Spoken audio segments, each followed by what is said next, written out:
dhaamsa jechuma takkoon qaba warra bultii jaareef.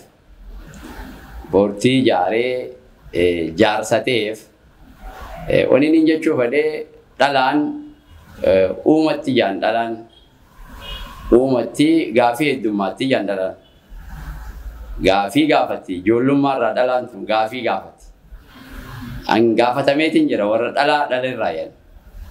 Micayyoon tiyya xiqqoon isii hamata lamaa kinaan jette hama sadii baabaati namarraa hacufarra caalu eenyuunaan jette. Nabiyyiidhaan jeen. Ati duba nabiyyi maan ta'iniinaan jette. Baabaan nabiyyi mitiin jeen. Nabiyyummaan hannamte dhumte. Raabsaan nabiyyummaa dhumte Muhammadiin goolabamte. Muhammadiin agarree quxusuun nabiidhaa isaa ani warra nabiyyummaa san dhaaleen jeen. Dhaalaa ambiyaatii ani sheekhaan jeen. Sheekummaan immoo nama tattaaffii godhee qareef raabsaan siidhaan mallee ni jirti jennaan baabaa jette awadhiisi baabaa nan gammachiifne naan jette. Maal jennaan silaa nabii taatiin fadhaa jette. Hacufa caalu san. Saniin fadhaa jette. Laal hedduu waan nama gaafatan akkasitti waan isaan na gaafatan dira tokko jira. Kanaaf uumatti dhalaan tuni wayi gaafatti. Abbaa ayyoo jettee waa si gaafatti. Garuu gizee guddatte ama 15 bira yogguu dabartee saalfattee qaanfattee gaafii kana ni xiqqeessiti jaal.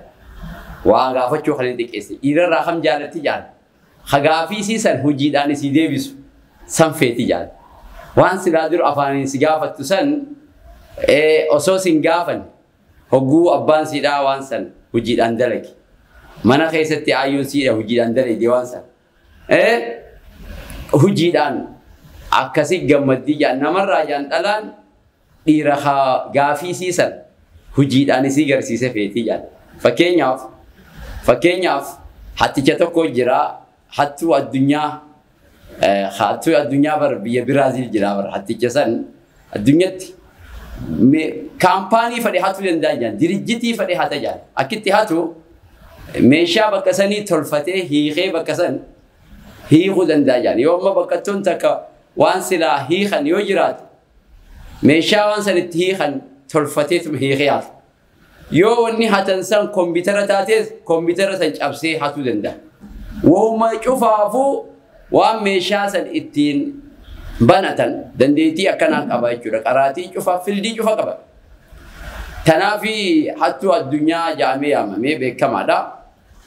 Inni kun jaan daa'imandii hatee jaan daa'imandii hatee bakka daa'imandii hatan san ifaa diimaa si garsiisa. Hogguu bakka san seentee ifaa diimaa jira. Alaarmii sitti ifa bakka san. Namichi san daa'imandii kitti hatee jaan ol seenee jaan ifaan san diimaan san akkan ifne godhe jaan dandeettii isaa. Alaarmiin san akkan iyyine godhee akka waardiyaan hin dirmanne godhee hate jaan. Akkasitti namticha kana qabuudhaaf namatti ergan eenyuun qabna jaan. Jabaa namni jabaa cufa dhalaan kolaasaa bar. Nama ana je hacidhaan lama qabu bar addunyaan dhalaan kolaaftii bar. Jabaan fadhe dhalaa harkaa wayi baha. Jaarsi jabaanis bar jaartii harkaa waan ba'u bar. Jaartii tiyyaa naan jee faajaa bar. Nama jabaan naa himee faajaa. Tanaaf akkasitti intala bareedduugaa akkam tanirraa obsuu hin dandeenye. Bareedina siitii fi dhaabbina siidhaa isii sanitti erganii bakka jiru qabii jaaniin.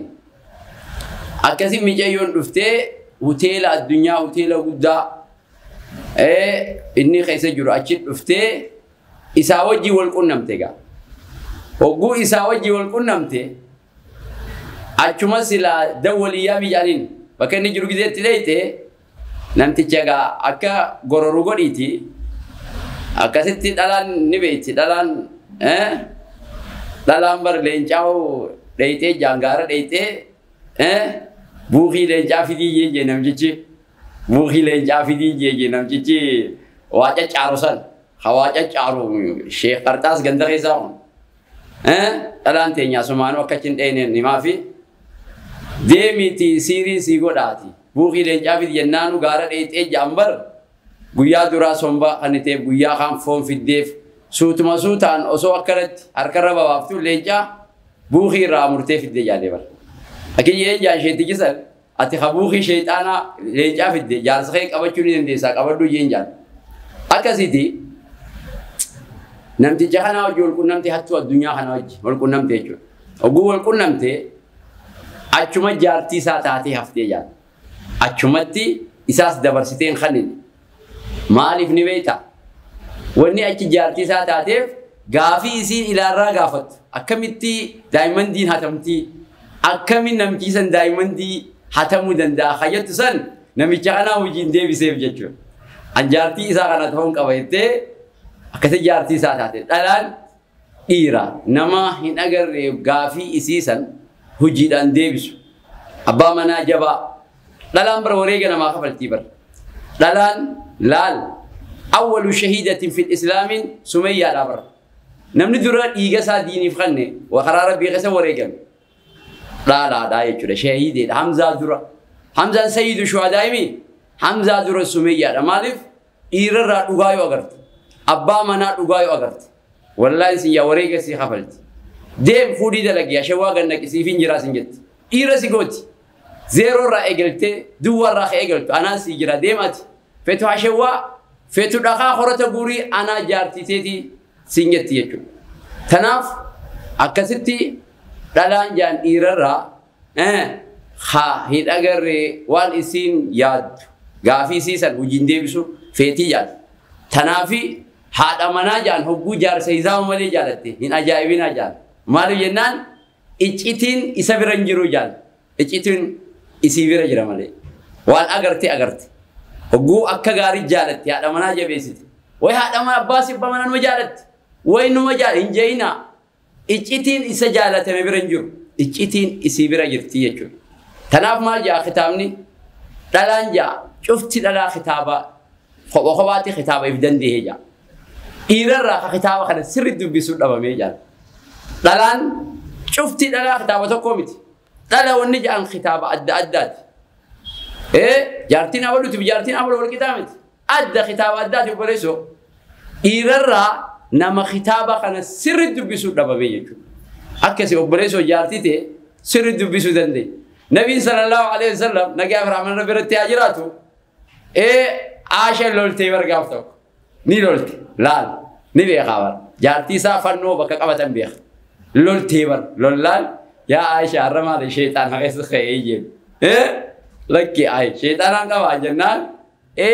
ni qabdaa jeen tanaaf loltaa wanni akkasii lolchiisu sheexaanaan si ka'e haa eega akkas ati atis ni qabda haa nabii rabbi jennaan ni qaba kiyya islaameesseetiin jiraa jeen khiyya na jallisuun danda'u kanuma mataa dhaabee buqqeetee na jala deemaa jeen gartee tanaaf nabiillee nogguu isiin loltu yaa aashaa jeen ati wahuma takkaa qabdaa jeen gaafati yaqabdu warabba muhammadin jettee kakataa rabbi muhammadit jettee kakataa gaafati yanqabne infagaatu warabba ibrahim jettee kakataa jeen abbu maqiya bira leeytaa jeen ibrahim abbaa qiyya infagaatu yoo oddees maquma qiyyaan odda malee anaannaan oddu yoo odde muhammad bachuu dhiiftaa bakka silaam warabba muhammad jettu sani warabba ibrahim jijjiirtaa ibrahimis abbaa qiyyaa maquma qiyyaan odda malee ati qonqonaa kan nu dhiisuudhaan tajaajilaan khidmaa kiyyan dhiiftuu maqaa kiyyaan oddaa jeen jechuudha hanga takka ta'uu qaba tanaaf obboleeyyan dhalaan tamanaa qabdu san fannoo si eessa qabatanii beeke obboleessoo namni fannoo bakka qabatan qaba namni kun kitaaba kamii isiin kitaaba magariisa moo jaartiin ta'e kitaaba adii dhabu dhalaan cufti kitaaba adda addaati obboleessoo dubbisuu danda'uu qabdanii jechuudha tanaaf obboleeyyan bultiin teessa wooma xiqqoo takkaaf akka inni dhiirti bultiin gidee diigamte harka 8 dhiiraa diigaa beeka harka 8 dhiiraa diigaa wooma xiqqoo waan lamaa jee dhagaa gaaraa ka'eetti haa jechuudha miskiintitti seenanee boochisa ijoolleen ni boochi maatiin kun ni facaa jechuudha dahaba gidee harkaa qaban ma'anaa isaan beekan obboleessoo daa'imman hogguu harkaa qabdu hin beektu ma'anaa isaa hogguu si harkaa bahee booda deddeemtu intahina kondineem hora khireeffate qoxxabaa khireeffate hoteela khireeffate rarra'ee kookaa dhugu intahina bultii facaaftanii adaraa dhiiraan galattiin himaa dhalaalleen hin agarree rakkoon dhalaadhaa hedduu harkuma diidami dila sanii miti tanaafuu dhalaan gaafii qabdii gaafii siidhaa dhiirti deebisuu qabdi hujiidhaan dhiirti deebisuu qabdiin ja'an garmaan siidhaa magalatoomaa qophii biroorra wal agarra.